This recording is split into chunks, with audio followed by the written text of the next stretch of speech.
Que o Fluminense virou SAF você já sabe, mas em quanto tempo começaremos a ganhar dinheiro e nos tornarmos a maior potência do Rio de Janeiro? O Flamengo hoje é o maior fenômeno financeiro do futebol brasileiro. O clube domina a lista de arrecadação, lidera em patrocínio, bilheteria, sócio-torcedor e ainda é um dos mais fortes em direitos de TV.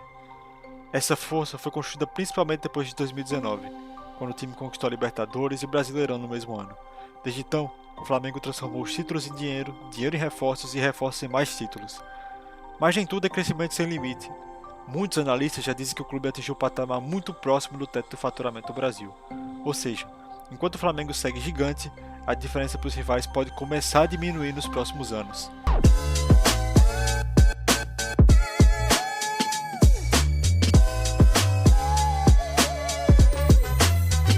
Para facilitar o entendimento do vídeo, então coloquei aqui a pergunta norteadora do nosso vídeo, que é em quanto tempo o Fluminense vai ser o clube mais rico do Brasil. E vamos entrar nesses três tópicos. O primeiro deles é o cenário atual dos 4 grandes clubes do Rio de Janeiro.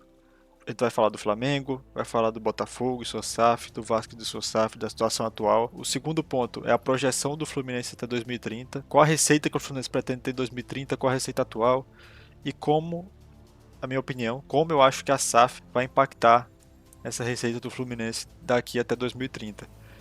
E como o Fluminense vai sair do patamar que está hoje para atingir o patamar de clube mais rico do Rio de Janeiro.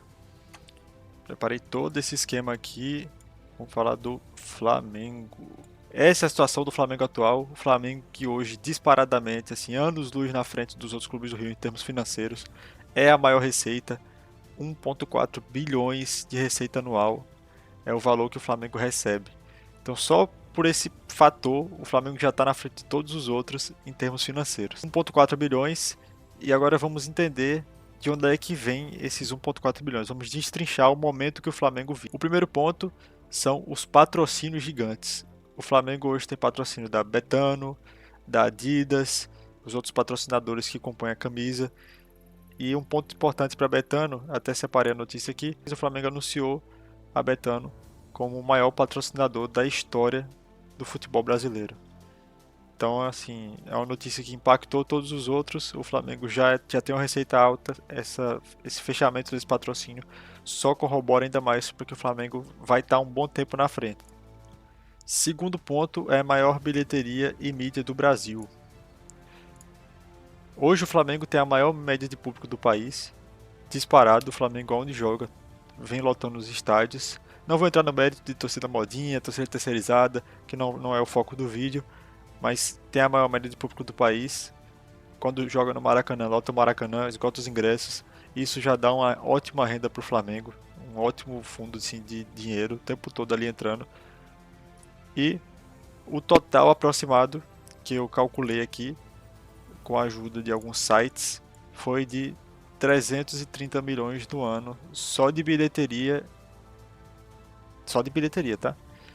Alguns clubes fazem isso somando tudo, mas só de bilheteria o Flamengo tira aproximadamente 330 milhões no ano. Não é pouca coisa não. Outro ponto importante são os títulos recentes que aumentam as receitas do Flamengo. O Flamengo foi campeão várias vezes de 2019 para cá. O Flamengo é campeão da Libertadores do basquete! É campeão! E esses títulos contribuíram para aumentar essas receitas. Alguns dos títulos importantes do Flamengo seriam premiação da Libertadores 2019-2022, aproximadamente 150 milhões cada uma. Brasileirão 2019-2020, 40 a 50 milhões cada uma, aproximadamente. Vai somando aí. Mundial, Recopa e Supercopa, um bônus de aproximadamente 20 a 30 milhões. A média anual de premiação do Flamengo fica ali, somando os últimos anos, 100 milhões por ano. Então você vê que é uma coisa puxando a outra e quando vê já tem 1,4 bilhões em cima da mesa.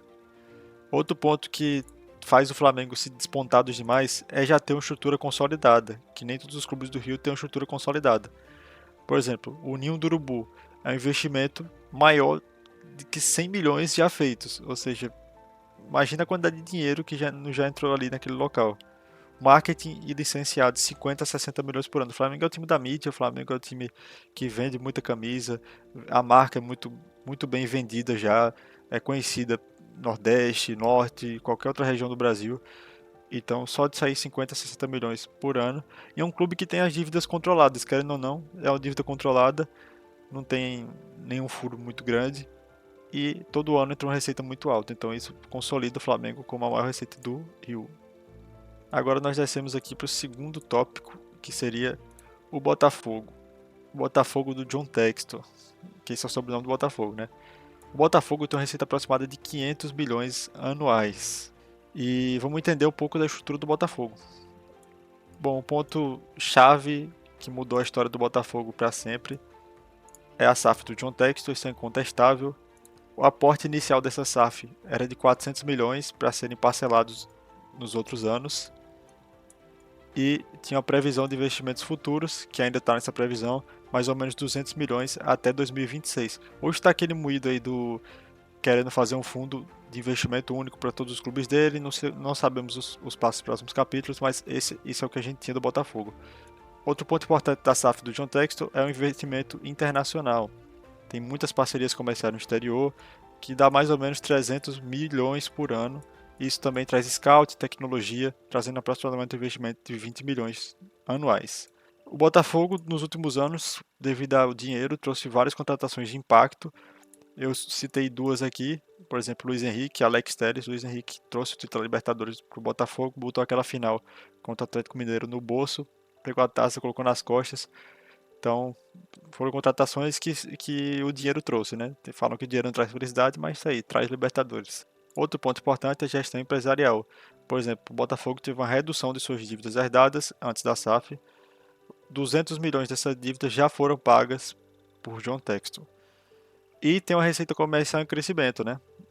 Só por premiação, pela marca Botafogo, 80 a 100 milhões por ano em uma receita que vem crescendo.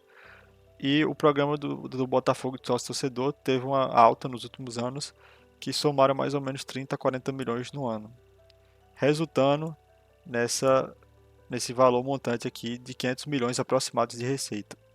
Vamos falar do Vasco agora, o Vasco que tem uma receita um pouco menor do que a do Botafogo, 400 milhões anuais. Vamos entender a situação do Vasco.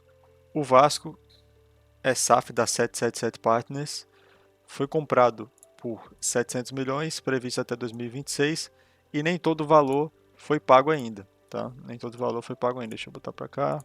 Esse ano a gente teve esse problema, que a limiar judicial afastou a 777 da gestão da SAF. Hoje o Vasco basicamente é o que era antes, com o sistema que sempre foi, o presidente mandando no clube, etc. Então esse é o cenário do Vasco atualmente. O Vasco tem uma reestruturação em andamento, né? Não se reestruturou ainda depois da 777. Tem algumas dívidas renegociadas, mais ou menos 700 milhões em recuperação judicial. O sócio torcedor do Vasco rende a ele 25 a 30 milhões no ano. O Vasco, apesar da sua situação, tem uma torcida muito engajada, isso é importante para esse valor. E um ponto importante também é falar da instabilidade financeira. O que seria isso? A 777 atrasou vários aportes, deixaram déficits.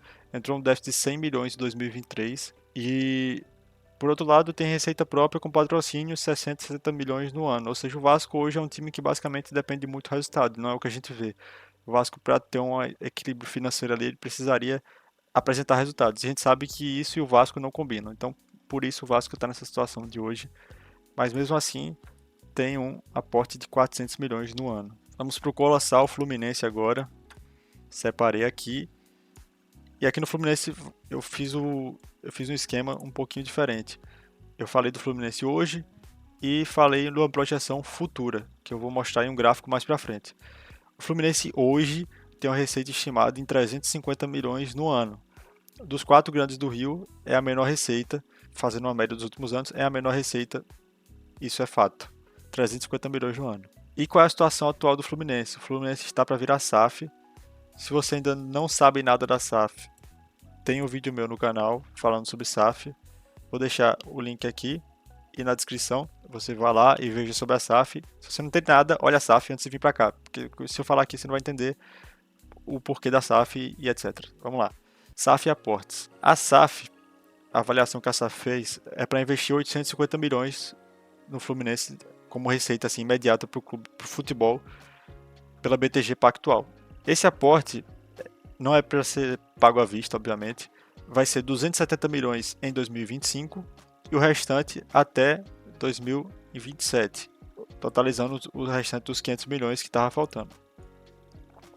No entanto, existe essa proposta da Lazulio Partners, como eu falei no outro vídeo, de até 6 bilhões. Lembrando que esses 6 bilhões não é para o futebol, até porque se fosse assim a gente ia jogar Champions League, que basicamente é modernização do Tcheren, trazer reforços e expandir a marca Fluminense, que é muito importante. Outro ponto é a meta que a SAF tem, que é dobrar essa receita até 2027, ou seja, hoje a gente ganha 350 milhões, daqui para 2027 a gente vai ganhar 700 milhões no ano de receita aproximada, é isso que a SAF está planejando para a gente. Outro ponto importante do Fluminense é a receita e venda de jogadores. Separei alguns aqui para a gente dar uma olhada. O João Pedro foi vendido por 11 milhões de euros, aproximadamente 50 milhões de reais. Luiz Henrique, 13 milhões de euros, 70 milhões de reais. John Arias. John Arias, eu também fiz um vídeo falando sobre a venda dele, mas basicamente 120 milhões de reais. O André foi vendido em 2024, vendido por 135 milhões de reais. E Xerém, como nossa fábrica de jogadores, também segue com potencial de gerar mais ou menos 100 milhões de vendas por ano. A gente viu um exemplo aí de Isaac, que foi vendido recentemente. Não vou entrar no mérito de a venda valeu a pena, a venda não valeu a pena, mas esse é o cenário atual e esse é o cenário que esperamos ver nos próximos anos. Falando de projeções financeiras, eu separei um gráfico, vou mostrar daqui a pouco. E o Fluminense hoje olha para novas fontes de crescimento. Primeiro, um novo patrocínio master que pague mais ou menos 70 a 80 milhões no ano. Não necessariamente será outro patrocinador, mas já busca a negociação com o Superbet para renovar. Depois do Mundial, o Fluminense aumentou um pouco o patamar. Então, o Mário já falou sobre isso, ele quer aumentar também o patrocínio master. Outro ponto são as premiações internacionais que o Fluminense ganhou nos últimos anos, Libertadores e Mundial, potencial de 150 a 200 milhões no ano. Com a SAF, consequentemente viria a expansão digital, aí eu estou falando de marketing, de licenciamento de marca, vindo além do que o Fluminense já ganha 50 a 70 milhões no ano extras, tá? E fora que a SAF pode captar investidores secundários e ampliar capital. Um exemplo é que qualquer torcedor vai poder virar investidor da SAF, assim como outras marcas também que podem vir a fazer parte do Fluminense. Essa é a situação do Fluminense atualmente. Separei um gráfico de projeção de quanto o Fluminense pretende ter em receitas nos próximos anos. Botei aqui um gráfico de projeção financeira entre Fluminense e Flamengo 2025 a 2030 e a meta do Fluminense de ser o clube mais rico do Rio de Janeiro. 2025, como eu já apresentei para vocês, nós temos 350 milhões do Fluminense contra 1,2 bilhões do Flamengo de receita. Com a chegada da SAF e o investimento gradual, 500 milhões em 2026 e o Flamengo mantendo ali mais ou menos 1,2 bilhões. 2027 também com aporte, mais ou menos 550 milhões e o Flamengo continuando crescendo. 2028, que é aquela promessa da SAF, até 2028 800 milhões de receita, 1,4 bilhões do Flamengo.